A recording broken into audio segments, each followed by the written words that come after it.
Please join me in prayer. As we know together that the one source of the universe, the one creator, the one ultimate ground of being, the spirit that we call God, we call Allah, goes by many names, but it is one. And it is infinite, and it permeates all of its creation. So right here and now, I celebrate the presence of Spirit in this place, knowing that Spirit has shown up not only in this place, but as each person within this place. So we center ourselves in our understanding and our conviction that we are spiritual beings enjoying a human experience. And this human experience this morning includes this Taizé gathering. So I give thanks for each one that has come today, and I know and affirm that each one receives that which he or she came for. Each one shares that which they came to give. That each one is inspired and uplifted as this Taizé unfolds with grace, joy, love, peace, beauty, and truth. And so with a grateful heart, I accept this as so right here and now. And we anchor this into being by saying together, and so it is. Amen.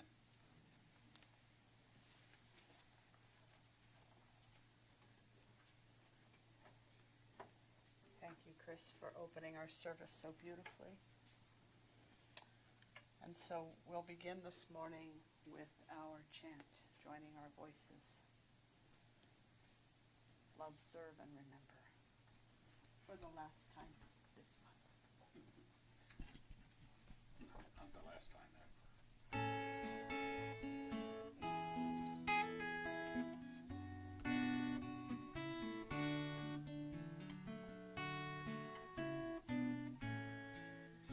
Why have you come to earth? Do you remember?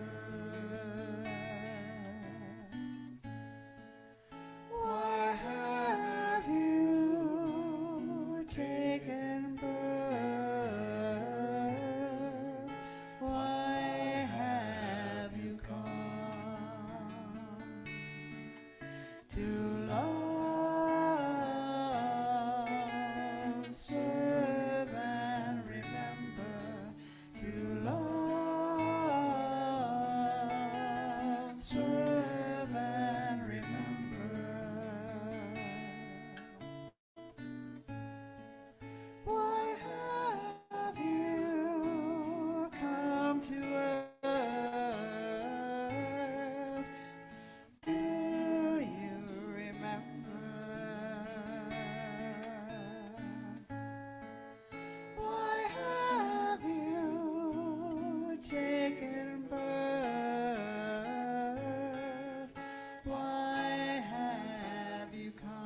When Maharaji, the Indian guru known as Neem Karoli Baba, was asked what the fastest way to enlightenment was, he simply replied, "Love everyone. Serve everyone. Remember God. And tell the truth." These tenets appear too simple for those who look for the difficult. A committed undertaking of these directions is often met with complicated justifications for resistance. Doesn't enlightenment come from a more arduous and lengthy sacrificial practice? What could Maharaji have meant? To love everyone means to see them as they truly are. A soul, a divine emanation of the One. They are not their identity, their personality. That is but a costume worn for our karmic interactions. There is only one of us. To serve everyone means to find what is yours to do and offer your abilities to feed, clothe, shelter, and support one another. As Jesus said in Matthew 25:40, "Truly I say to you, as you did it to the least of these my brethren, you did it to me." Again, there is only one of us. Remember God means to reawaken to the one principle. God is all there is. It is our perception that causes us to close our hearts. The theme continues. There is only one of us. And to tell the truth? Telling the truth contains all the elements of faith, trust, and unwavering knowing. There is no need to manipulate the other, for there is no other.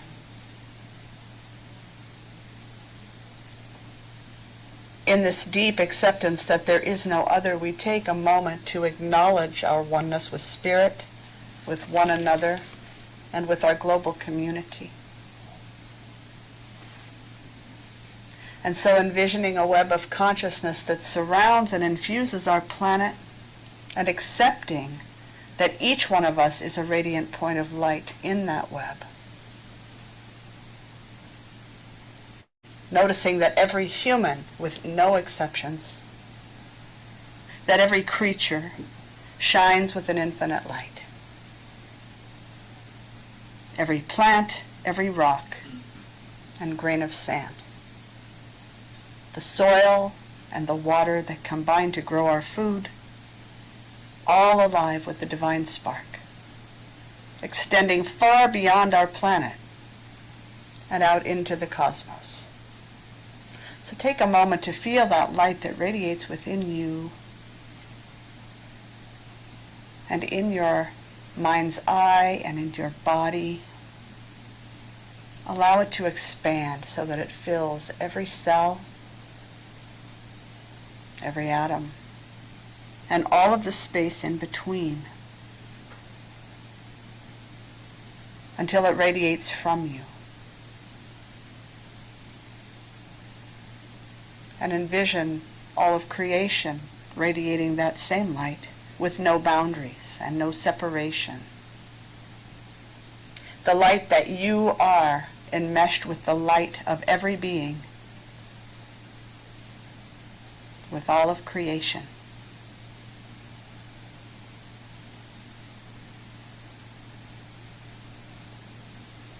Allowing our minds and our bodies and our hearts to sense the oneness, we acknowledge our responsibility to our human family, to all life forms, and to our beautiful planet that sustains us all.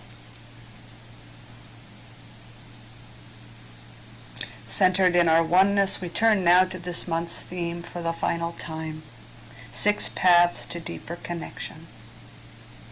And we shift our attention and our contemplation to the title for this morning's gatherings, 2 sides of one coin. We may think back to the beginning of the month and remember that prayer and meditation can be compared to the breathing in and breathing out of the spiritual life. Of the 6 pillars, they are the 2 foundational practices that support the rest of the journey. They help us to know and accept our humanity and our divinity. Last week we looked at the sacred practices of circulation and sacred service. The cycle of giving and receiving is forever at work, whether we know it or not. We start the cycle in motion by our giving. As we make the conscious choice to engage in circulation or sacred service, we let go of expectations. We do not give in order to get.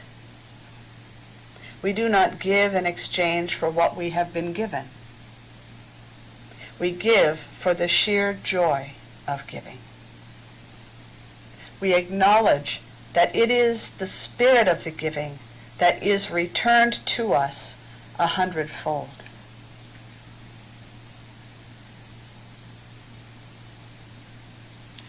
This week concludes our contemplations of the 6 paths by spending some time with sacred study and celebration, the 2 sides of the conscious opening coin. Many of us are so intellectually oriented that we can easily misunderstand the purpose of sacred study. It is meant to inspire us to change and to show us how to change.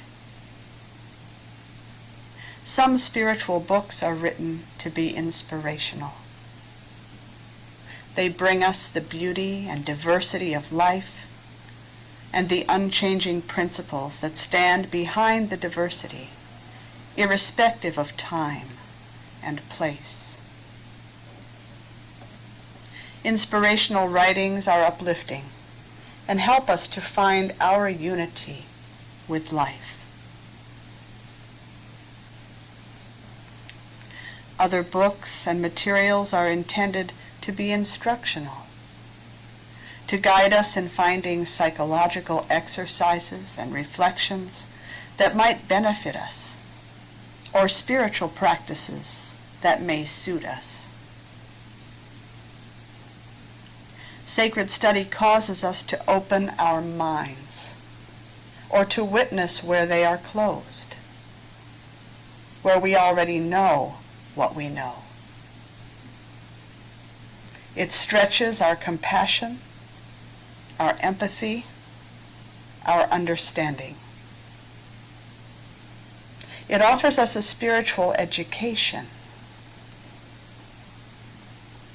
What does the word education mean? From its Latin roots, it means to lead out. A spiritual education or sacred study offers our human self a chance to be led out of the misunderstanding that we are only human. It offers an opportunity to further explore its divinity.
Krishnamurti asks us to consider what is the purpose of education.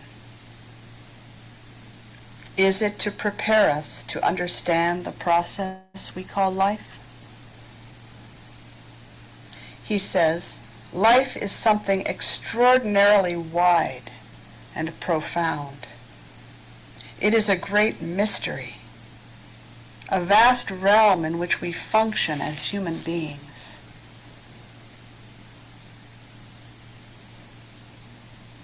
The birds, the flowers, the flourishing trees, the heavens, the stars, the rivers, and the fish therein. All this is life.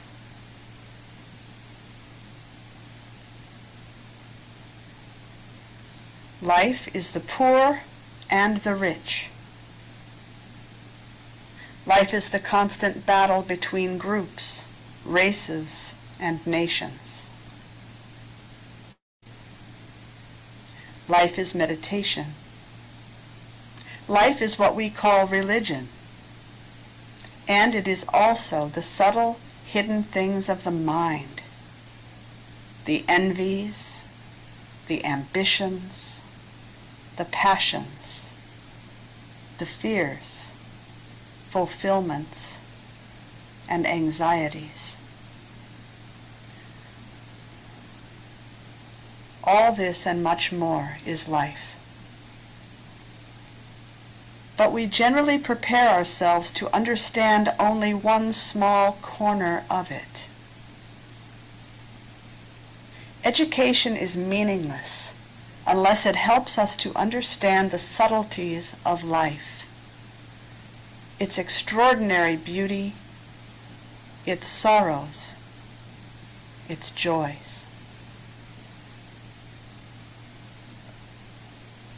It is the function of education to cultivate intelligence in you.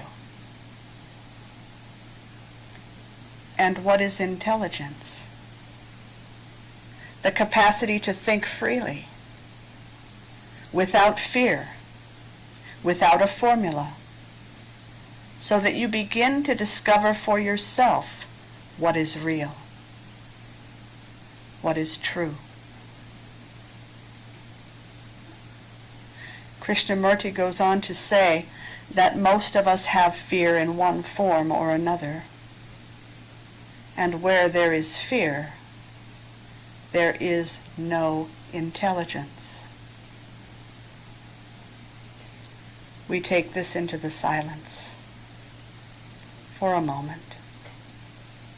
Where there is fear, there is no intelligence.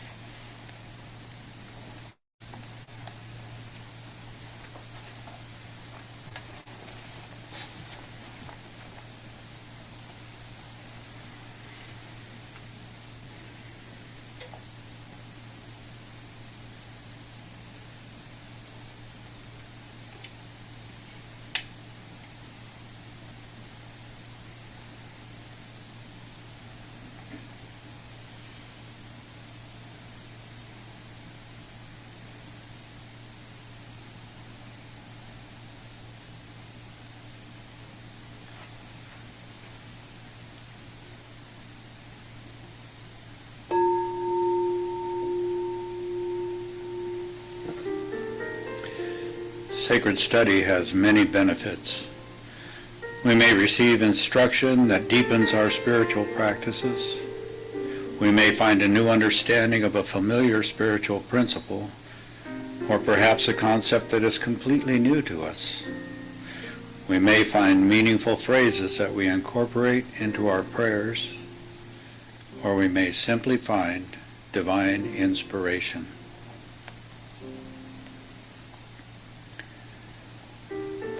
Eknath told us, mystical literature differs from other writing in that as our understanding deepens, we draw more from it. But there is no limit to the profundity of spiritual writings, because they have come from those whose consciousness has merged with the infinite.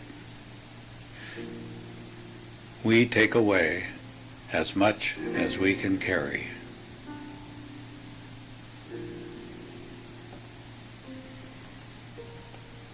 In reading the mystics, we draw upon the experience of those who have climbed the mountain before us, those who know the path and the trials we may face. We hear from those who have committed to their journey. Their challenges and obstacles provide perspective on our own, and their victories over their challenges give us hope.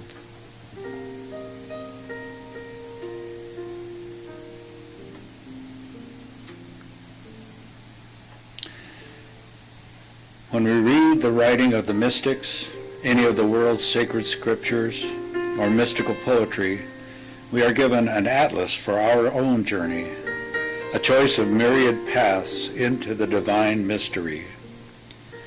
Some paths may attract us, others will not. It is ours to choose a path with heart, the one that calls us most strongly. All paths lead to the same mountaintop. Sacred study also gives us phrases to contemplate in meditation. As we enter the sacred silence, I invite you to reflect upon one of these quotes. What you seek is seeking you.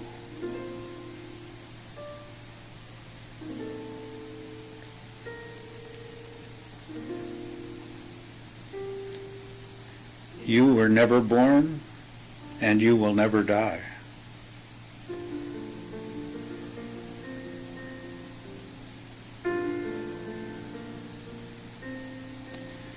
Be still and know that I am God.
Gently bringing our awareness back to the here and now, we celebrate our time together in the silence, grateful for the mystics and the inspiration they provide, the truth they reveal, their example of living a spiritual life, and grateful that their work is so readily available to us. Thank you, God, for everyone and everything. I invite you to know with me now that Spirit is moving powerfully through each of us and through our beloved community. Individually and collectively, we're a powerful spiritual influence on our world. As we evolve in consciousness, the benefits of our growth ripple out, blessing the entire world.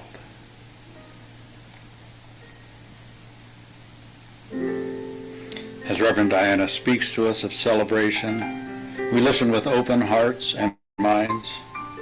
Our sacred study has prepared us to celebrate our divinity together.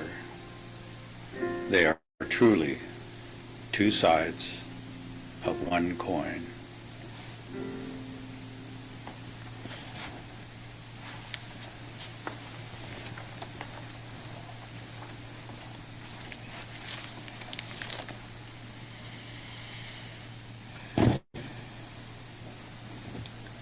We practice the discipline of celebration inwardly when we take time to reflect on God's presence in our lives,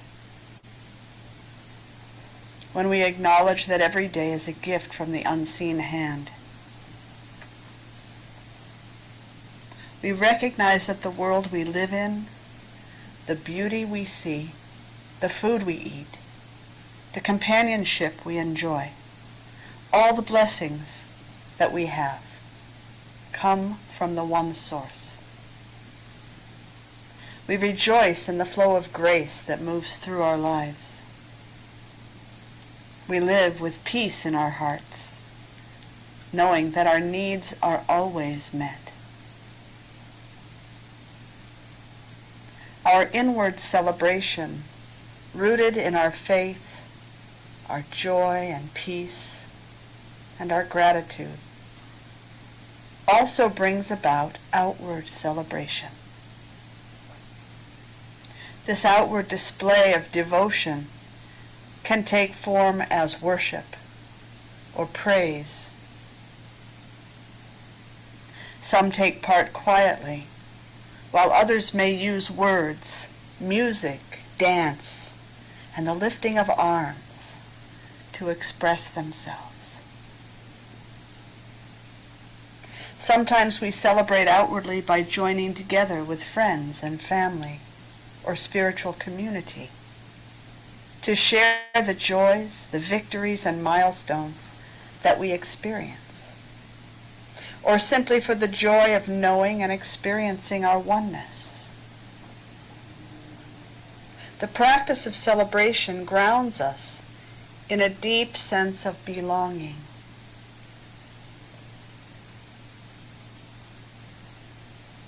Closing with the words of Thomas Merton, "Let me rest in your will and be silent. Then the light of your joy will warm my life. Its fire will burn in my heart and shine for your glory. This is what I live for." Amen. Amen. And a Celtic prayer of joy. As the hand is made for holding and the eye for seeing, you have fashioned me for joy. Share with me the vision that finds that joy everywhere, in the wild violet's beauty, in the lark's melody, in the face of a steadfast man, in a child's smile, in a mother's love, in the purity of spirit.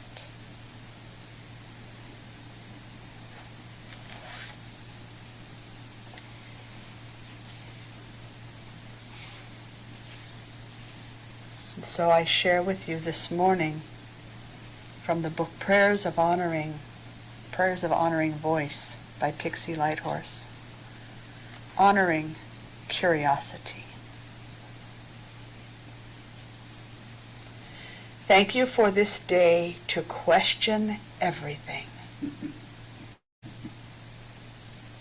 Inspire me to quench my thirst for knowledge and answers.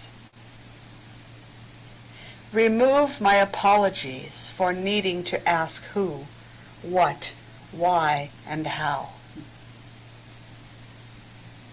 Expose me to the teachers who can engage my mind and explain to me how it's done, how it works, how it's made, how it's all connected. Sign me up for the course of life with the sole purpose of marveling at the wonders of the world. Strengthen me as a student of the extraordinary. Help me look behind the curtain and glimpse new worlds invisible to the bored, ambivalent, and indifferent. Activate my imagination so that I may recognize and rescue treasure when I find it.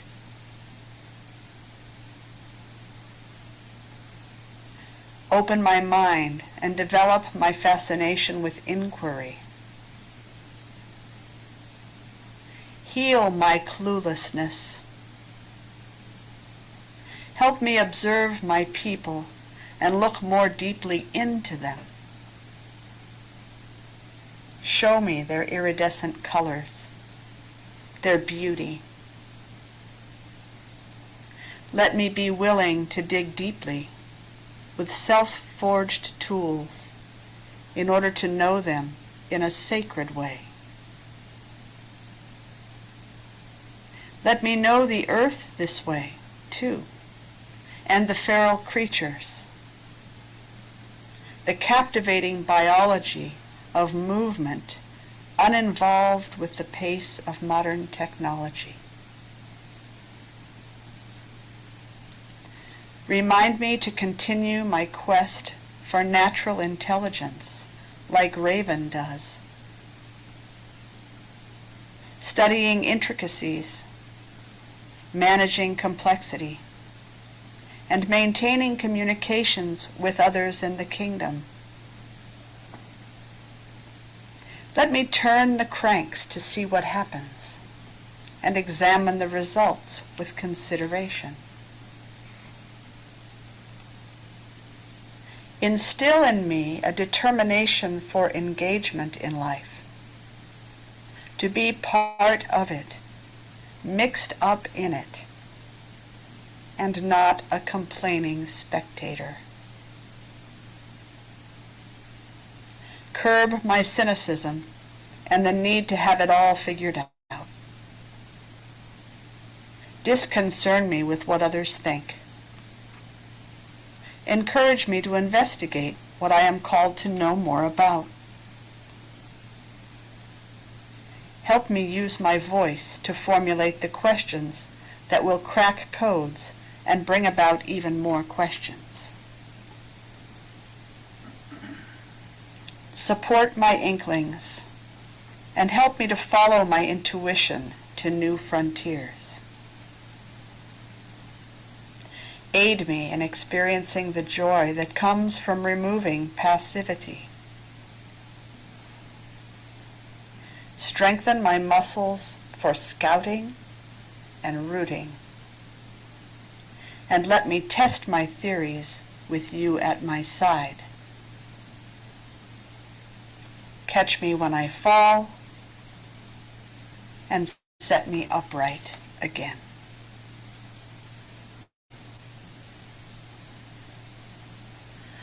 And so continuing with our deep knowing. There is only one source, one life, one heart, one divine intelligence. And I am, and you are, a perfect, intentional, and irreplaceable expression of that one. As I allow this truth to infuse every aspect of my being, I am at peace. I commit myself to a life of sacred study and celebration, that I might come to know myself as the God that I am, that I might come to know all beings as the divine spark that they are. I seek only to love, to serve, to remember, and to tell the truth, knowing that this is what I'm here for. It's really that simple. I am ready to offer myself in ways that serve the highest expression of life. My life, the lives of family and friends, and ultimately the lives of my global community. It can only be this way because there's only one of us here.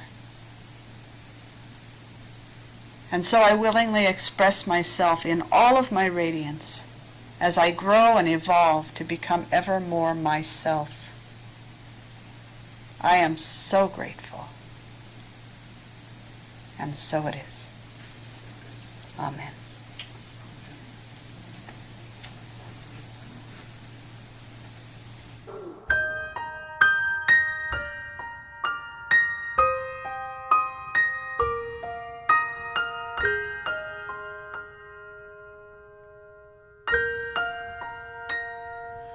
We are held in the hands of grace, forever safe in the arms of love. Like a child receives protection from a mother's warm embrace, we are held in the hands of grace.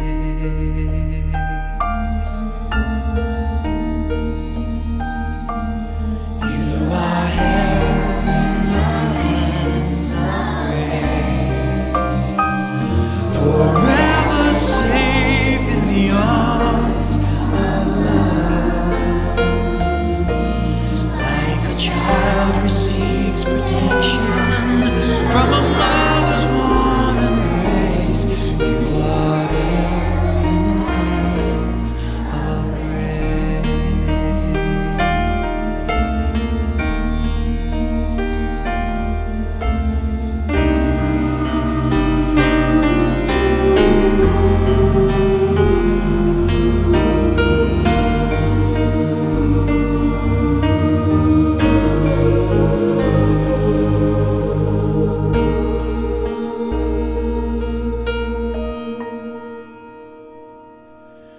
We are held in the hands of grace, forever safe in the arms of love.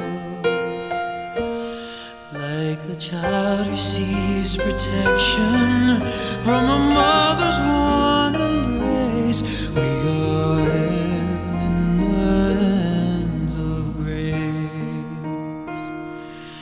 We are held in the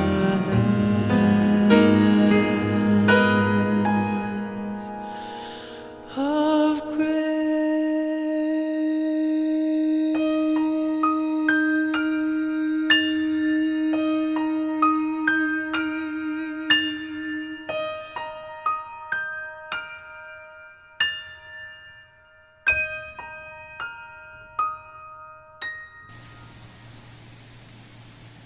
So I invite you back now into our space. Gently let go of the meditative state. Allow yourself to become aware of your senses, of your body, and of the sacred community that joins you this morning.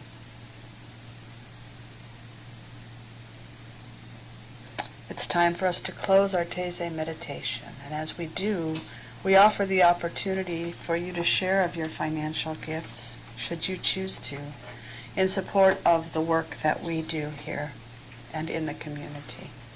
And if you're joining us online, you can go to mysticheart.org and find a donate button or our mailing address. And we thank you in advance for your gifts.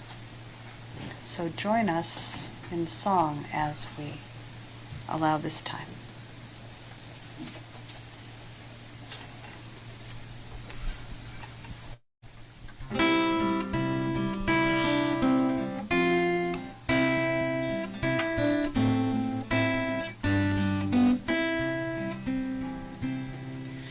Thank you, God, for everything. Thank you, God, for everything. Thank you, God, for everything. Thank you, God, for everything. Thank you, God, for everything. Thank you, God, for everything. Thank you, God, for everything. Thank you, God, for everything. Thank you, God, for everything. Thank you, God, for everything. Thank you for all of the gifts that you offer, your time, your talent, your skill, your treasure. We receive these gifts with open and gracious hearts, and so it is. And so, if you're staying to join us today for Conscious Conversation, you'll get an extension, a deepening, and even more around sacred service and celebration. There's coffee on the front porch for you in between times. And if you stay for lunch today, and I'll mention this second half, we're offering our lunch donations to Farmer's Footprint for the next several months. We'd like to purchase at least an acre for $100 to be regenerated in the next year. So that is our goal with our lunch.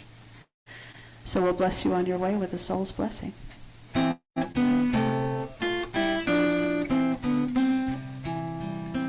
May your soul always find what it's looking for. May your heart always lead the way. May you live in peace and harmony, and may love always fill your day. May your path be strewn with happiness. May success find you everywhere. May you always embrace compassion and grace, and may God always answer your prayer. May you always embrace compassion and grace, and may God always answer your prayer. God bless you. Happy Sunday. Coffee on the veranda.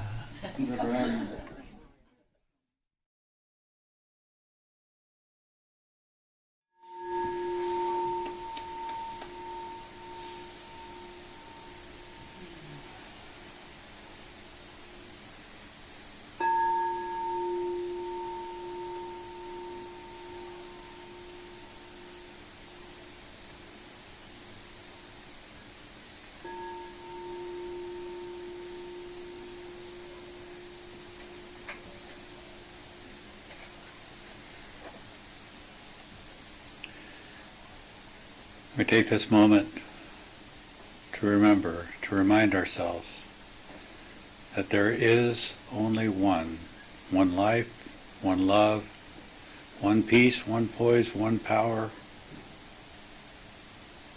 one creator. And that creator is present in all of its creation, right here, right now.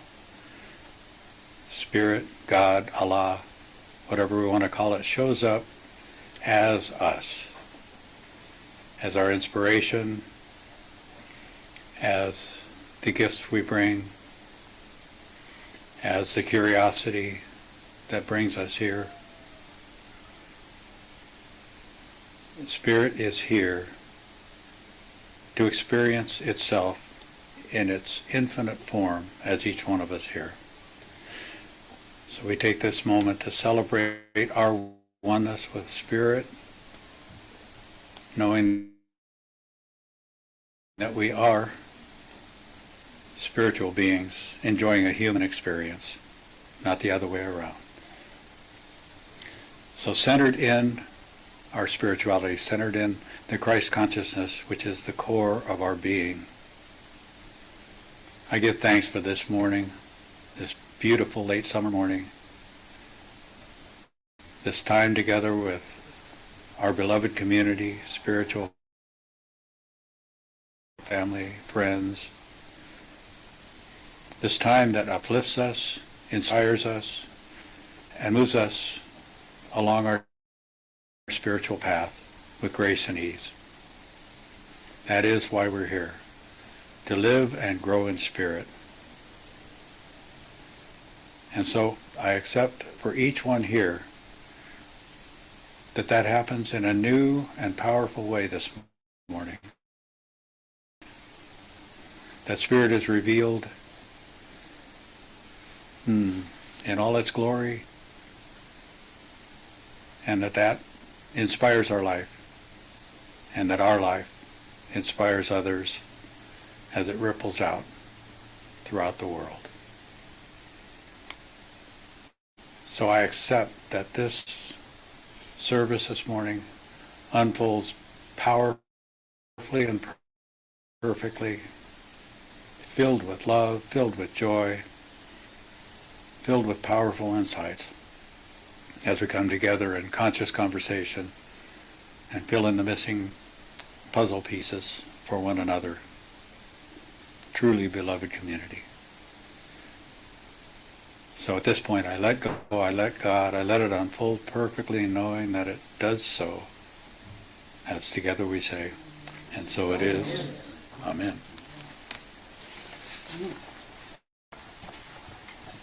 Thank you again for that beautiful opening to this part 2 of Sacred Celebration, Sacred Study, Sacred Celebration.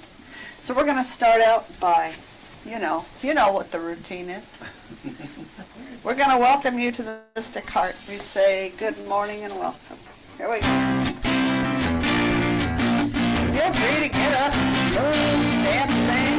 Welcome to the Mystic Heart. Join the celebration. Lift your voice and sing your part. Make this affirmation. Spirit's made us family with loving hearts to share.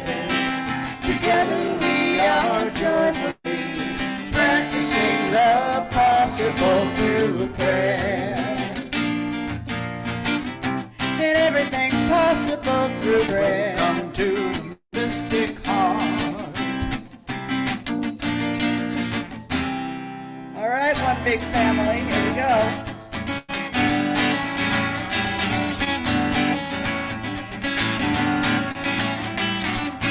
Everybody, get up on your feet. See the light in everybody you meet. Everybody, get up on your feet. See the light in everybody you meet. Let us be reminded of who we've come to be. We are love, we are one. One big family. Hey, hey, hey, hey. Hey, hey, hey. Joyful sound, here we stand on holy ground. Let us make a joyful sound, here we stand on holy ground. Let us make a joyful sound. Hey, hey, hey, hey, everybody, get up on your feet. See the light in everybody you meet. Yeah, hey, yeah, yeah, hey, hey, hey, yeah, yeah. Okay, don't go anywhere because we're going to let Spirit run our lives this morning. A little faster, please. I let Spirit run my life. I let it guide my way today. I let Spirit run my life. I let it guide my way today. I just relax and take it in, breathing out, and say it's good enough to be true. I let love run my life. I let it guide my way today. I let love run my life. I let it guide my way today. I just relax and take it in, breathing out, and I say it's good enough to be true. I let peace run my life. Whoops, peace. I let it guide my way today. I let peace run my life. I let it guide my way today. I just relax and take it in, breathing out, and say it's good enough to be true. How about some grace? I let grace run my life. I let it guide my way today. I let grace run my life. I let it guide my way today. I just relax and take it in, breathing out, and say it's good enough to be true. I let Spirit run my life. I let it guide my way today. I let Spirit run my life. I let it guide my way today.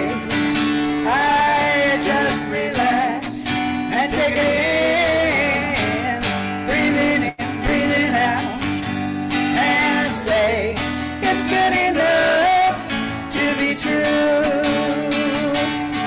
And I say it's good enough to be true.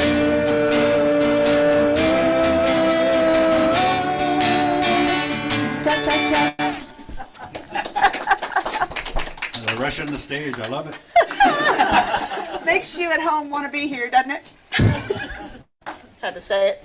Each week we begin our conscious conversations by acknowledging our oneness with all that is, with our global community, with the power of our unity. So take a nice deep breath in. Take a moment to just ground yourself. But no need to close your eyes and all that stuff unless you want to. Whatever. But I am going to invite you to embody this oneness by standing up for this portion of our meditation, to gather the creative juices by standing, to embody the very power of creation, to connect with the divine intelligence, to know that this is where the new story of our world begins. Hold with me the vision of a love-soaked world where peace and joy and abundance and generosity and justice and freedom are the living principles that guide our lives. Where all humans practice loving kindness and care for our beautiful planet as the sacred mother that she is. We're creating a world where all needs are met, where all beings have plenty of nourishing food, the safety of a comfortable and warm home, education, healthy relationships, medical care, right livelihood, creative contribution, and a deep sense of belonging. A world in which all beings are valued for their inherent goodness and light.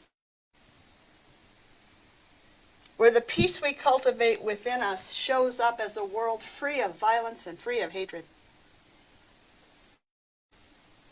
We're creating a world that knows no greed, where there is absolute abundance and simply having enough, where every being deserves and receives all that is needed for a full, rich, and contented life. In this more conscious and conscientious world, every member of the human family serves as a vessel through which God's love can flow. God's blessings can flow. And so, as we serve as vessels, there's no reason that we cannot have such a world. So any excuses, any reasons, any cynicism, any negativity whatsoever that might be creeping into your mind right now, throw it out. There is no reason we cannot have such a world. Amen. Can I have an amen? Amen. We call it forth now, knowing that it's taking form right here and now, as we hold space and speak our powerful word, hold our powerful vision. Moving forward, we align our actions to support and nurture this graceful unfolding. We call it good, we let it be, and so it is. Amen. There we go, all juiced up now. Juiced up and ready to go. One of the powerful tools that we have at our disposal all the time, you're laughing at me. That's good. I like it. At our disposal is conscious conversation. Each one of us, every day, as we move through our days, has the power of conscious conversation, should we choose to be conscious in our conversation. This is a conversation that includes deep listening, inwardly and to those to whom we are listening. It is a conversation that uses words to build up rather than tear down. It is a conversation where we think and then speak. Is it true, what I'm about to say? Is it helpful? Is it inspiring? Is it necessary? And is it kind? And it's a conversation where we remember that conversation is always creative, whether we know it or not. And so we're always engaging in creation, creating something with our conversation. So this morning our topic has been two sides of one coin. And in our Taizé meditation, we spent time contemplating the idea that sacred study and celebration can be seen as two sides of the conscious opening coin. Two ways to consciously open ourselves. In sacred study, we're opening to new concepts, new ideas, new practices, new ways of viewing life. Opening our minds. Sacred study is about opening our minds. And in celebration, we're opening our hearts to one another and to God, to spirit, to the universe, to infinite intelligence, so that it might flow more freely through our lives. So if you missed the first one, you can go to the website and check it out, because it's the other piece of the puzzle to what we're about to do right now. So I'd like to begin the conversation by asking this question. What is the purpose of spirituality?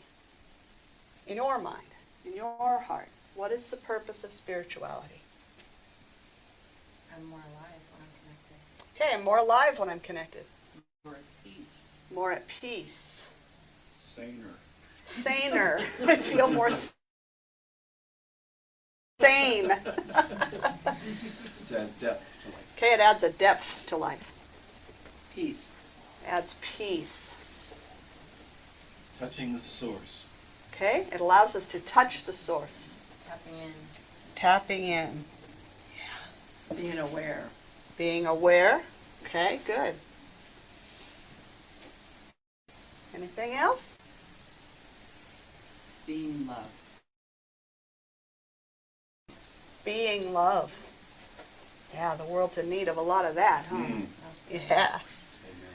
So you mean it's not to become so enlightened that all of our unwanted circumstances just disappear? I wish. I wish. If we look at the mystics and the masters of all ages and traditions, what we notice is that spiritual connection is what helped them to walk through the unwanted circumstances as a light, not to put the unwanted circumstances to rest. So it helps us to walk through the unwanted conditions and circumstances in our life with as much grace as we have when the wanted things are present, with as much joy and as much peace as when everything we ever wanted is right before us. So what does it mean to study something? Sacred study. What's it mean to study something? To learn new concepts about who we are. Okay? To learn new concepts about who we are. Yeah. I had just recently learned a concept called reciprocal feeding. Uh-huh. Reciprocal feeding, yes. So it's a back and forth. Uh-huh. So study is a back and forth. It's taking in, sort of digesting, putting it back out into practice, right? Yeah. Anything else about what it means to study? To apply intelligence? Growth. Okay, so growth. Study helps us to grow and to apply our intelligence. Yeah. Okay, Keep us connected. to keep us connected. So that ties in even with my next question. So if that's study, what is sacred study? Keeping us connected. Taking it in little bites here. Slow down. What is sacred study? Keeping connected. It's okay. For me, it's looking at other people's or other teachers, other ideas that can lead me to a place that they're talking about. And there's different Okay. so many different kinds Okay. of teachings.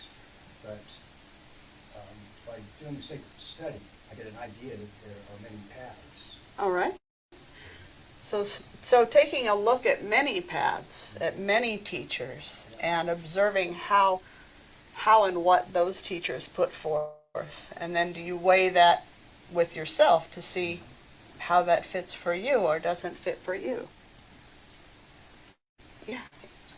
For me, it helps me stay open. Okay, stay open. Because if I get stuck in thinking that I know everything, then there's a problem there. So, Yeah. to me, it helps me stay open. Okay. There's some things out there maybe I don't already know. Ah, really? Oh, come on. I thought you knew everything. There's only a few. Just a few. Only a few. So sacred study helps me to stay connected in a way that helps me to know that there are things that I do not yet know. And maybe I should open my heart and mind to different ways of seeing into being. When I call it sacred study, I notice I'm more, it's like a consistent practice because it's a sacred thing. So it's like, so I have to stay consistent. So that flow nice. stays, I stay in a state of flow. Okay, so sacred study implies consistency to help us stay in a sacred flow When or I'm not, I get connection. stagnant.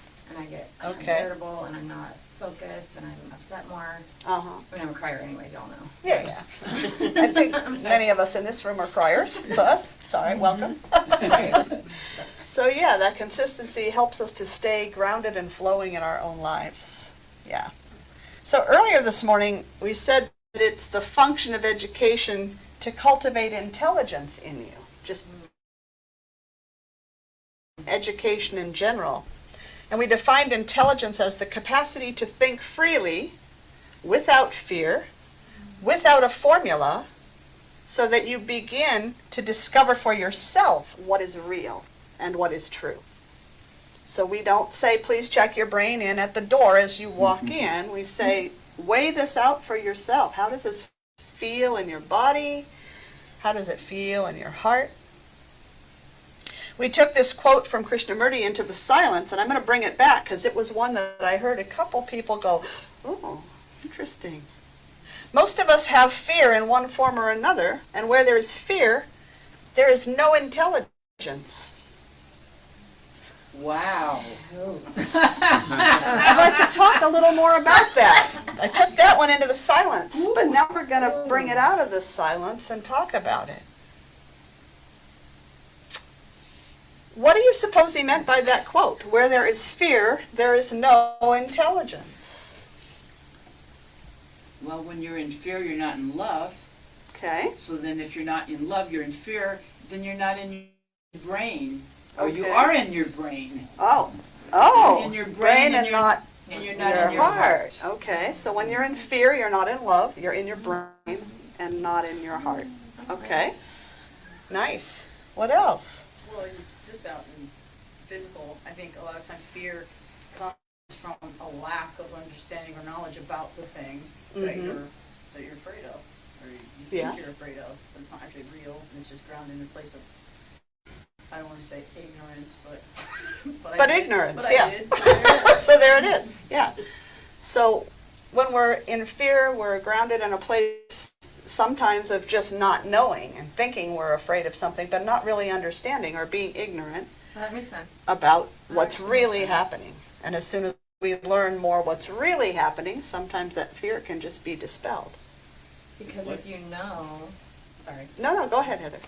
well, if you really are in that knowing, then there's nothing to be afraid of. Right. But sometimes, like, there's some of us that have severe phobias of certain things, and if we go there in our mind, we can spiral. So, Right. like, I have a specific one, Mhm. and so I'm good with being ignorant. And Yeah. I'm cool, Right. because I don't want to spiral. I need to stay grounded. Yeah. If that makes sense. Yeah, it makes sense. The Apostle John said that love there is no fear, perfect love casts out all fear. Ah, So, perfect love casts out all fear. If all perfect love is coming from God and God is intelligence, then fear is not coming from Him. Therefore, it's not from. Okay, so when we're in love, that is a connection with spirit, with God. When we're in fear, that's not coming from that divine connection. So we're out of step or out of alignment with God. Fear, what I found out about fear, I was very fearful my whole life because my child will be moved all the time, so I never knew where I was going to be. So I was in fear all the time. And I took somebody in Mount Shasta up on the mountain, and it was the first snow, and it started snowing really, and I went into fear, and that was real fear. Yeah. And all the other stuff that I felt was Right. in my head fear. Right. And Now you know what real fear looks like. No, Yes. and then Yes. I Yeah. don't have fear anymore Right. because I felt how it felt to have real fear. Right. And the other was all in my head, an illusion. Yeah. So there is a place for fear in our lives. Yes. It's to protect us. And it's things like getting freezing to death on Mount Shasta. Well, I was That's, afraid I was going to you know, fall off a or cliff. fall off a cliff. Slide off because it was getting worse and she didn't want to turn back. Yeah. And I went, wait a minute, I'm in fear, I'm leaving. So, but a lot of what we fear is in our heads.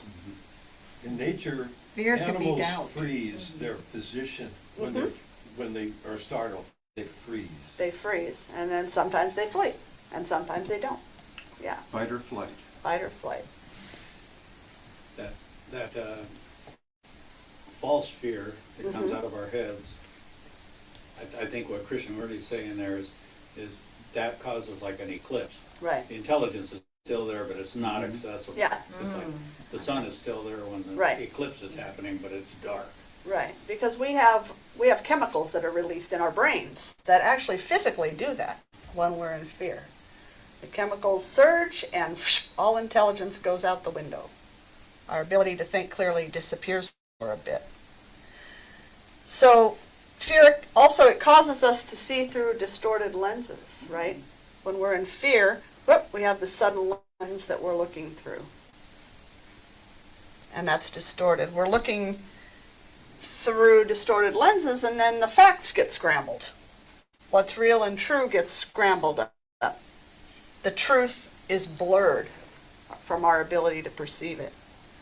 So do you think spiritual study helps to dispel fear? Yeah, usually. Usually, okay. If you ask the question, they get help and seek them. If you ask the questions, get help and seek. So if you do the work, Right. and I'm going to add something, if you let go of the story. Oh, yeah. Because we all have our stories of, this is just who I am. This is how I came here. This is me. This is my personality. This is what I do. Clinging to that story is going to get in your way of allowing that to become a thing of the past. Right? So spiritual study can help dispel fear, but it takes your active engagement, your consistent participation, and your willingness to let go of what isn't serving you. Didn't you say the word for education in the last session was to lead out? To lead out. That's what the Latin for education means, to lead out. So it's leading out of our sense of we're only human, we're tied by our humanness, and it's leading us into our divinity and our true connection. So it seems to me, I don't know, do you agree that sacred study helps to build our intelligence if it's helping to release fear? Yes. Okay. So there's a book by Scott Edmund Miller. He's not any great spiritual teacher or anything, but he wrote a great book, and it's called The User's Guide to Being Human. It's one of the books I'm going to be using in September for the Wednesday class. And he suggests that there are 3 levels of study. So this is one man's perception, but I think it can be valid, whether sacred study or otherwise. So he talks about 3 levels. The first is basic study, just basic study. If you were to guess what basic study involves, what would you guess that to be? How to live. Okay, how to live. So think about the process of, say you're going to take a class, or you're going to go to the bookstore, buy a book, or you're going to, what is the basic study of that material involved? Just reading it. Just reading it. Okay, so you read it. Just read it. Front to back, you read it. Okay? Might take notes. Maybe you might take notes. Underline things that are important. Underline lots, yeah. Yeah, write in margins. Okay? Highlighter, baby. Highlighter, yeah. Yeah, so even if there are questions or exercises or practices, you just read about them. You read past them. I take this as my first reading of any book I'm going to teach, or that I might teach. That's my first reading. No pen in hand, just cover to cover, read it. What do I feel about that book? And then let the concepts float around in your mind. Take it with you. Nothing wrong with basic study, but that's one level. Then there's intermediate study, according to him. So how might that be different? Or you underline everything, or Okay. look up words that you're not quite sure All the right. meaning, so that the context of the sentence makes more sense. Okay, so you're looking up words you don't understand. You're underlining concepts that are grabbing you. Anything else? There's exercises you're doing them rather than. Oh, you're doing the exercises. Okay, got it. Good. Sitting and maybe journaling the questions for yourself. Maybe trying out the practices to see how they settle in you. You So- notice the essentials more, you focus. Okay, so you focus more on the essentials. What's essential about what I'm reading? And how might I apply it in my life? Yeah, how can I actually use this? Why is it useful? And do I apply it? Even for just a bit of time to test it out. So this deepens your understanding, right, of the material that you're studying. The author says that you will develop greater effectiveness in using your innate capacities and will empower yourself to more consciously shape your own life when you engage at an intermediate level rather than just a basic level. That's not to say that one's right and one is wrong. It's just saying you do this, you get this effect. You do that, you get a different effect. And finally, collaborative study is his 3rd level of study. So what might that look like? Studying with someone else. Studying with someone else. This Collaborative.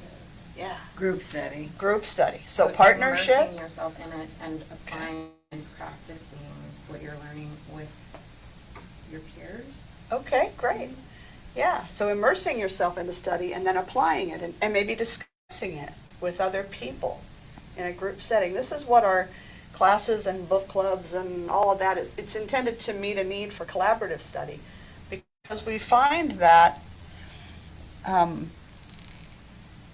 when you're sharing and listening to other people's experiences, number one, you don't feel so alone, like you've lost your mind and this is only your thing.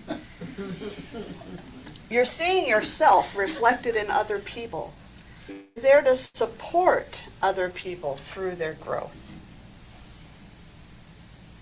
You're there to engage with others in those practices. Like in some of the classes, we do group meditation, which holds a very different energy than individual meditation. So it empowers you to more consciously shape your own life and engage with the world, but with your circle, with your support circle, whatever that is.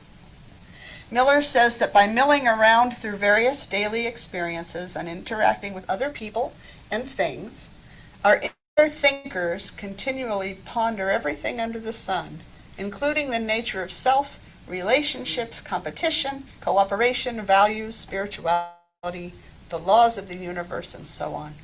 These thoughts lay the groundwork for every detail of how we live our lives. So when you can share your thoughts with other people and listen to their thoughts, additional growth is made in that process. So there were 3 more quotes from the book. They're short, but I wanted to share them with you. Yes, I'm hoping you'll feel compelled to take a class. Honest, gotta be transparent. Yep. Okay, the first one says, to know something in and of itself is of little value.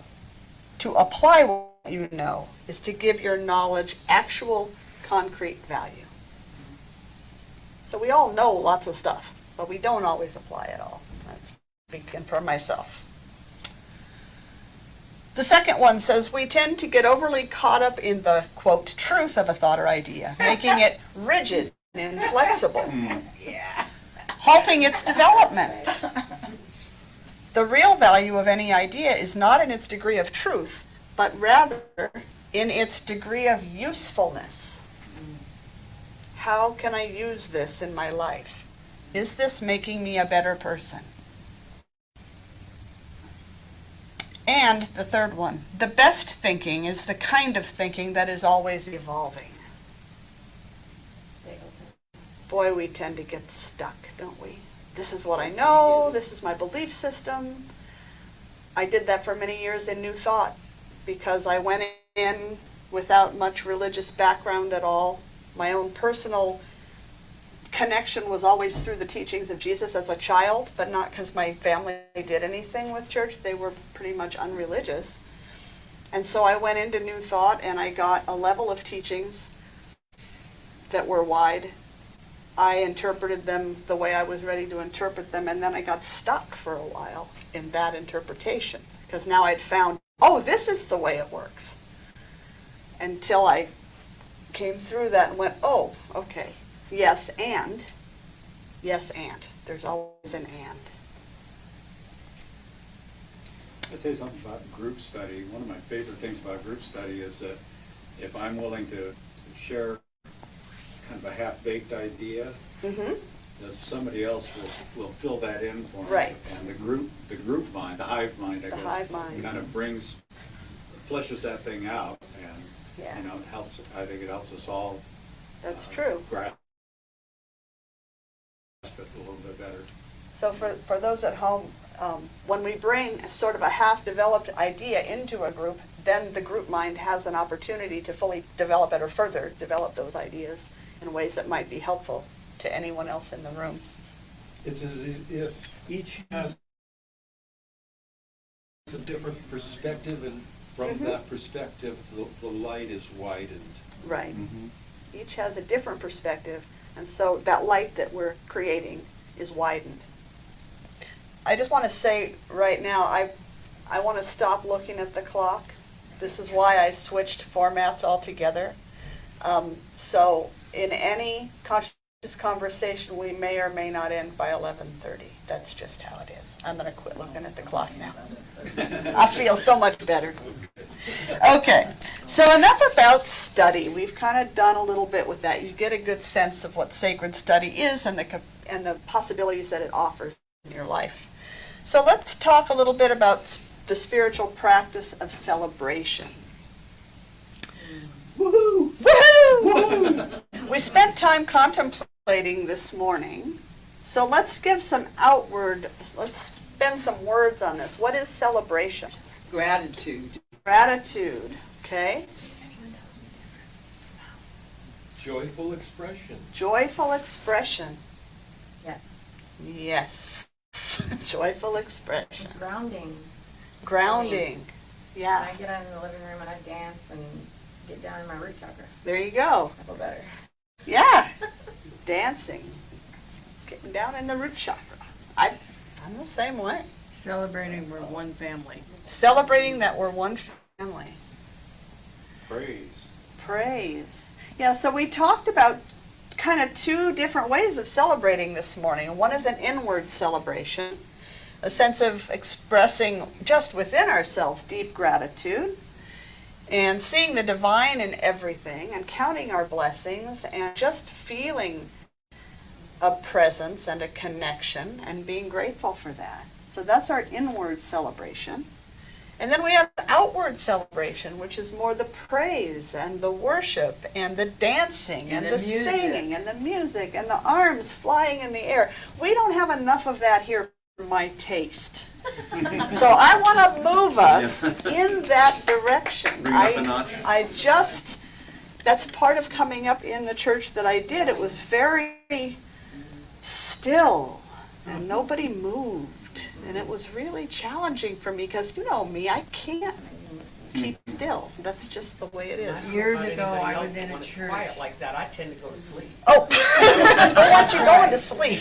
I was in a church years ago where the minister told us we couldn't be charismatic.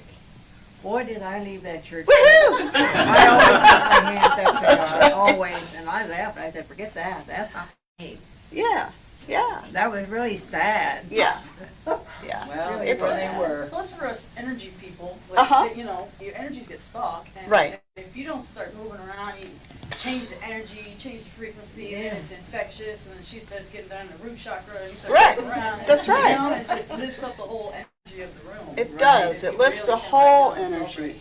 You're right. And that's why we made this shift, because what I was feeling was one service, the energy was going down and coming up, and going down and coming up. And I'm like, whoa, we're on a roller coaster. here. This isn't working.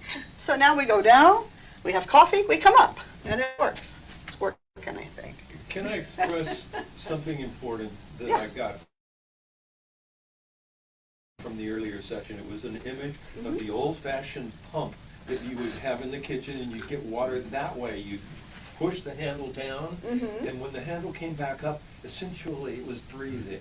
Okay. You have the flow, and then you have the recovery, and All that right. so much reminds me of the heart pumping Mhm. and our breath pumping, Right.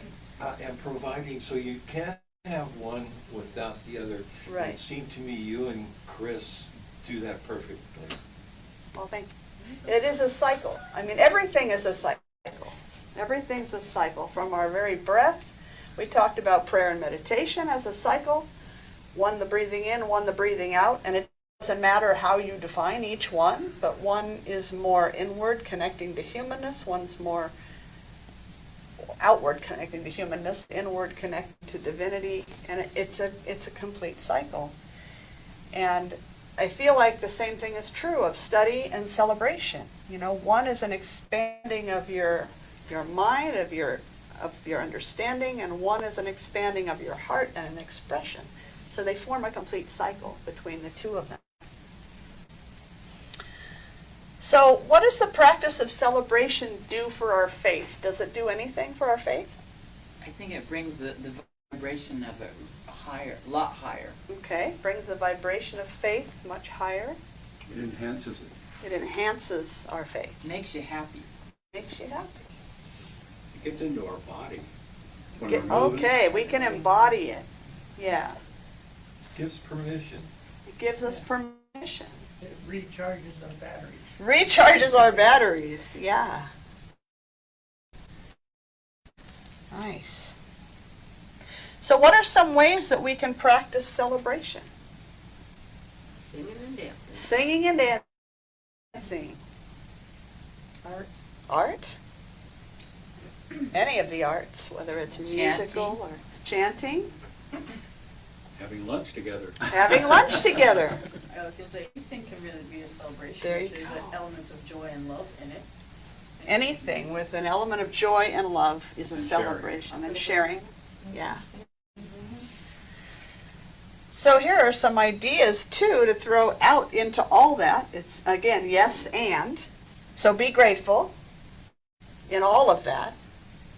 Maintaining a sense of gratitude. Henri Nouwen said that gratitude goes beyond the mine and thine and claims the truth that all of life is a pure gift. In the past, he always thought of gratitude as a spontaneous response to the awareness of gifts received. But now I realize that gratitude can also be lived as a discipline. Yes. The discipline of gratitude is the explicit effort to acknowledge that all I am and have is given to me as a gift of love, a gift to be celebrated with joy. So be grateful. Don't take yourself so seriously. Oh, gosh. Right? Laugh a lot. Laugh at yourself a lot. See the humor in the silly things we do. We all do silly things. Laugh at your mistakes. Laugh at something when it's funny to you. Laugh when you're happy. Just laugh. I laugh a lot. I laugh a lot, and I laugh loud, I'm told. That's why I like being around you. Worship fully. When you worship fully. And that doesn't look the same for everyone. One person might be sitting in the midst of a crazy upbeat gathering with their eyes closed, worshiping fully. And other people might be up and dancing and swinging their arms and doing what Spirit wants to move through them. That's worshiping fully. Get into it. Sing like nobody's listening. Dance like nobody's watching. You know, all that stuff. Got that on my meditation room wall. How about smile? Smile. Celebrate everything and everyone. When something good happens in the world, celebrate it. We let the good things go by because we're so entrenched in the negativity. We get stuck in all the awful things, either in our personal lives or in the news. Look for the good. Celebrate that. Yes, we deal with the negative, but celebrate the good. Mark? I was, when I was younger, criticized a lot. I don't like your attitude. And I didn't know what that really meant or how to change it. But what we're talking about today is an attitude of gratitude. Right. Really does hit home for me now. An attitude of gratitude. Christian Larson. If anybody's read any Christian Larson, he came up with that phrase. But it's so true. It makes a difference. Change your attitude, change your life. Change your attitude, change your life. These things can seem so, glib, but they're true. Oh, yeah. If you really apply them, they actually have meaning. Another thing we do when we have a goal that we're working for, we forget to celebrate the little steps along the way, the little wins along the way, and that's so important. We can't wait till the end of something being accomplished to celebrate. Celebrate the little steps along the way. Celebrate the daily wins. If you have a goal of doing something large in your life, and today you made a successful step in that direction, celebrate that day and that step. Really important. Because we can lose our motivation, right? We get burned out if we wait all the way to the end to celebrate something. We get bored easy too. And we get bored easily. That's true. You can reward yourself first for the goal that you're trying to achieve. Reward yourself first. I like that. Empowering you to work towards that goal. All right. I like that. Reward yourself first to empower you to work further towards your goal. don't like having dessert before dinner. Ah, dessert before dinner. Always an option. One of those adulting benefits. Yes. So here's what it comes down to. Each of us is a perfect and intentional expression of the divine. That's just a truth. That's what we are. That's what we're here to be. Each of us is God in form. So it gets this simple. When we celebrate, we're allowing Spirit to celebrate through us. And that's why it's so unique, right, to each Right. of us, because God is experiencing itself through each of us. Right. And wanting to experience every single experience there could be. So Yes. it's very different, and from day to day, it's very different for each Right. of us, right? Yeah, we are one of the ways, I don't want to say the way, because we're just one, there's a lot of creation, but we are one of the ways that Spirit gets to express its infinite nature, because we're all so different. And if we try to be like everybody else, we're really denying Spirit that opportunity to know what it's like to be us, to celebrate as us. If we refuse to find the joy in living, then there's no way for God to experience what it feels like to be a joyful human. Because the humans are the ones that have to give Spirit that experience. You keep reminding me of Gurdjieff. A lot Yes. of what you're saying. Yeah. I heard that. Yeah. Gurdjieff is... Many philosophers from many traditions in their own words, but this runs really close to his teaching. The sacred scriptures encourage us to celebrate, all of them. Any one you pick up, you're going to find a celebration and joy. In the Psalms, I found this. Then I will go to the altar of God, to God, my joy and my delight. Clap your hands, all you nations, shout to God with cries of joy. And in the book of Philippians, rejoice in the Lord always. I will say it again, rejoice. I'd like to close today with a short piece written by an author named Shauna Nyquist, or Nyquist. I did not look up the pronunciation. She said this: I want a life that sizzles and pops and makes me laugh out loud. And I don't want to get to the end, or tomorrow even, and realize that my life is a collection of meetings and pop cans and errands and receipts and dirty dishes. I want to eat cold tangerines and sing out loud in the car with the windows open and wear pink shoes and stay up all night laughing and paint my walls the exact color of the sky right now. I want to sleep hard on clean white sheets and throw parties and eat ripe tomatoes and read books so good they make me jump up and down. And I want my everyday to make God belly laugh, glad that he gave life to someone who loves the gift. So we second that as we close this half of our service in prayer. There's only one source of all of life, by whatever name we call it. And I know that I am that. And I know that each one of us is that, a perfect expression. And so as God's hands and feet and hearts and voices, I choose a life of sacred study, that disciplined way of opening my mind, that I might be in a constant state of conscious evolution.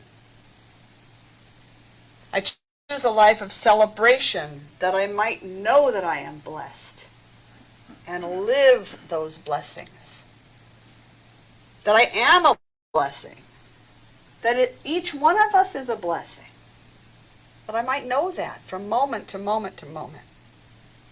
I give thanks for my growing awareness, my growing willingness, and it serves me well. And in serving me, it serves the world. And so in deep humility and with passion, I release my word, trusting it to the loving and lawful presence. I call it done, and so it is. Amen. Woohoo! So every Sunday we invite you to join in our celebration of the work that we're doing in the community by sharing of your financial goods, should you choose to do so. If you are at home, if you're online, you can go to mysticheart.org and find our donate button or our mailing address. And I just want to say that we deeply, deeply appreciate all of the support that comes in terms of the time, the talent, the skills, the treasure, everything that you offer, your presence, your love. It helps to make this beloved community what it is. We are doing some good work out in the world. We're helping to feed people. We are serving one another in all kinds of ways. We're getting ready now to support Farmers Footprint, an organization that is helping farmers to retool what they're doing, to shift off of the big agri-farming back to regenerative, organic, the way we used to grow our food. And so for every $100 that people donate to this organization, he's able, with his team, to regenerate an acre of land in a year. And he has a goal of 6 million acres this year. So we're going to try to collect up at least $100 to toss their way. So your lunch donations today, that's where they're going to go for a while. But I invite you to join me in our affirmation for our offering, knowing that these are really heartfelt words. They're not just something that we blah, blah, blah every week. As I awaken to the God within me and all around me, I see abundance everywhere I look. I consciously step into that flow of abundance by this act of giving.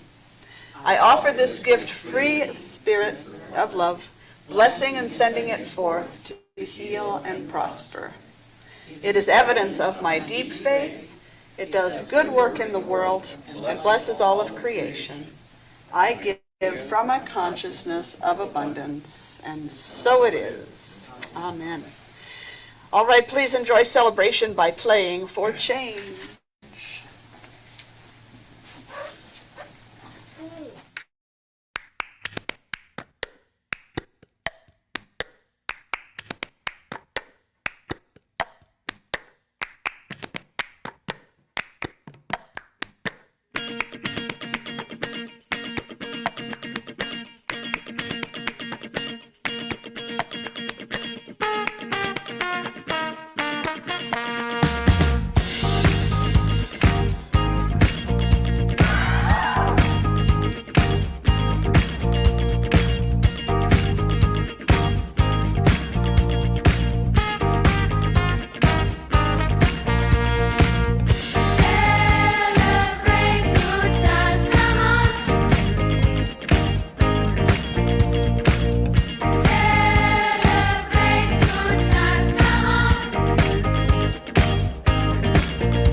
To laugh throughout the years.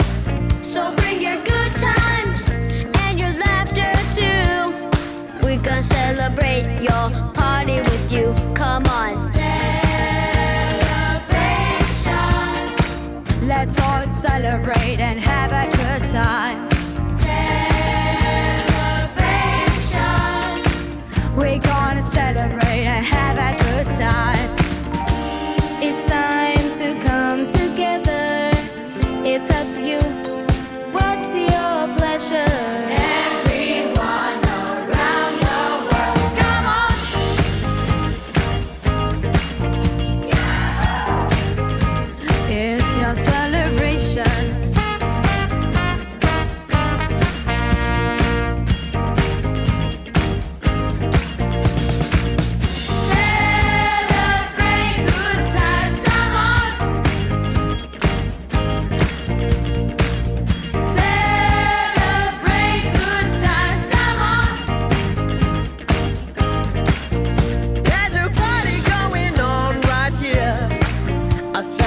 celebration to last throughout the years.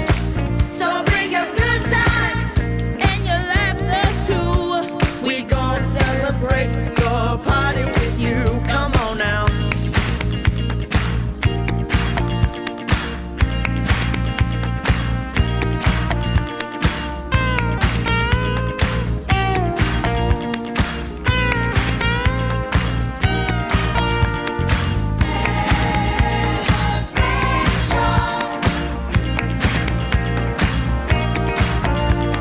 We're gonna have a good time tonight. Let's celebrate. It's alright.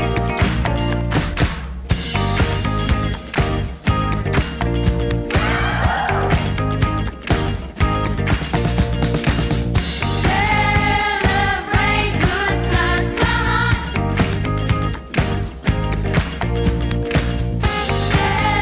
Celebrate good times, come on. We gon' celebrate your party with you. Come on.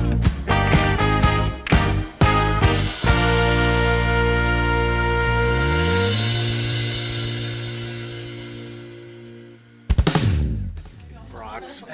Oh, my gosh. Oh, Take it home. don't you wish you'd started that young? So we're going to take this moment to celebrate the abundance of this planet, the abundance of this universe, the abundance of this beloved community, and the generosity that each one brings, giving us of their time, their talent, their treasure, their prayers. All of us working together, giving together, can make a difference in this world. We can make that love-soaked world. So I give thanks to each one here. I give thanks to Spirit for the ultimate source, and know that these gifts go out into the world, and they do make a difference. So with gratitude, I release this prayer, knowing it's so, whether I can say it or not, and so it is. So it is. Okay. There they are. So we've got quite a few things going on. Wednesdays, we've got 2 more classes of the Power of Myth, and you're welcome to come, whether you've been here or not. It's a fabulous class, and we have some really spirited discussions. You can just come the last Yep. couple. It doesn't really matter. That's what drop-ins welcome means. Yeah. Each class is kind of a standalone thing, so, and it's fun. Oh, then, put me in that place. Yes, yes. Nothing personal. So, but I just thought I'd schedule. it's great fun. Joe Campbell is just an amazing, consciousness, and terrific understandings that we're coming to. And mark your calendars for next month, which is right around the corner. Thursday, the 8th, we'll resume metaphysical Bible study. We're going to start on the book of Jeremiah. We got halfway through it. We're going to back it up to the beginning. So Somebody a bullfrog? he was a bullfrog, That was but he was a very intelligent bullfrog. I'm a good friend of mine. Oh, he celebrates with us regularly. Saturday, September 10th, Praying Color returns with prayers in the wind. So make some prayer flags in the Tibetan Buddhist tradition. It's a great time. Please contact Ellie ahead of time so she'll have plenty of materials and snacks for you. Tuesday, starting September 13th, Michael Bordeaux's book club resumes with Breakfast with Buddha, a terrific book by Roland Murillo. It'll make you laugh, it'll make you cry, it'll tickle every funny bone in your body. And that's Tuesdays from 3 to 5. Wednesday, September 14th, Diana starts her Divine Audacity class, and that's part of the Conscious Evolution series, and it's appropriate for anybody that's on the spiritual path. It's especially, if you're thinking about becoming a prayer practitioner at Mystic Heart, it fulfills one of those obligations as well. So Not here It's not geared specifically toward well, we're all practitioners. Some of us are credentialed, some of us are not. But if you think and if you speak, you're a practitioner. You're using the science of mind and spirit. You're praying without ceasing. So this kind of helps you get that praying without ceasing going the way you want it to go. So again, that's going to be Wednesdays from 2 to 5. That's a 3-hour class. And there's and then the fall family camp out. We need to have all payments due by next Sunday, right? Yeah. Yeah, by next Sunday. So that's our deadline. We can get our deposit back if we need to cancel, but I'd rather not.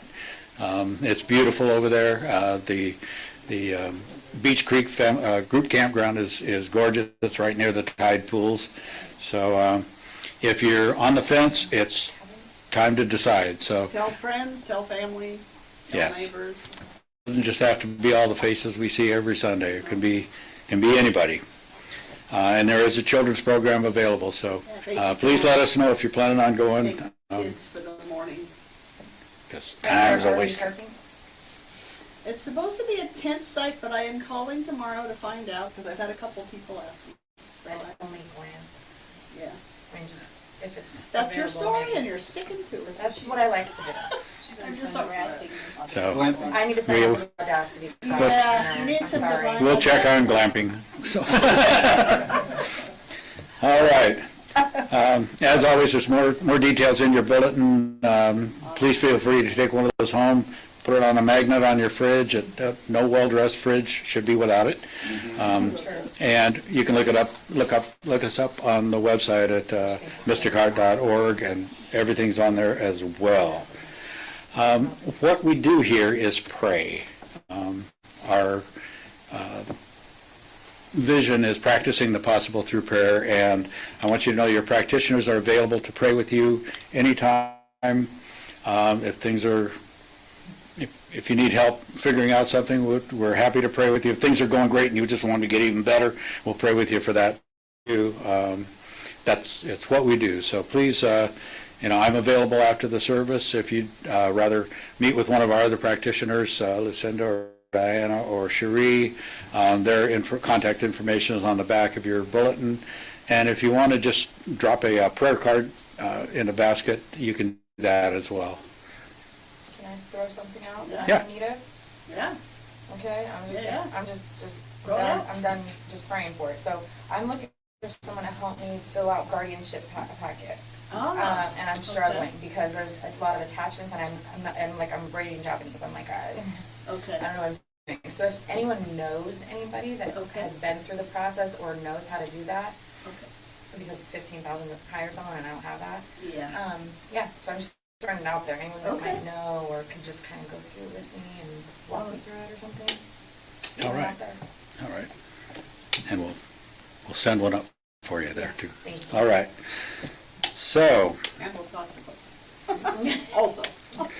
again, Diana mentioned our lunch money is going to Farmer's Footprint, and we saw a video on that a couple of weeks ago, and it's a terrific program. It's going to regenerate the world, regenerate our soil, and stop the desertification of our planet. So, with that said, let's sing a song and go eat lunch.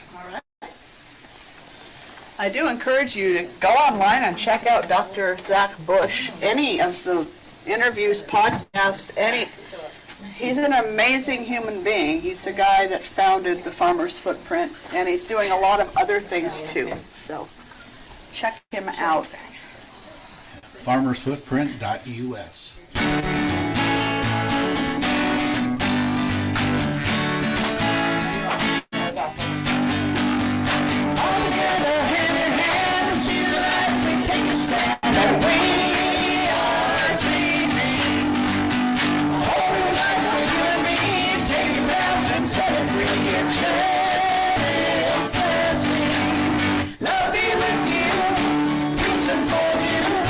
Spirit with you, breathe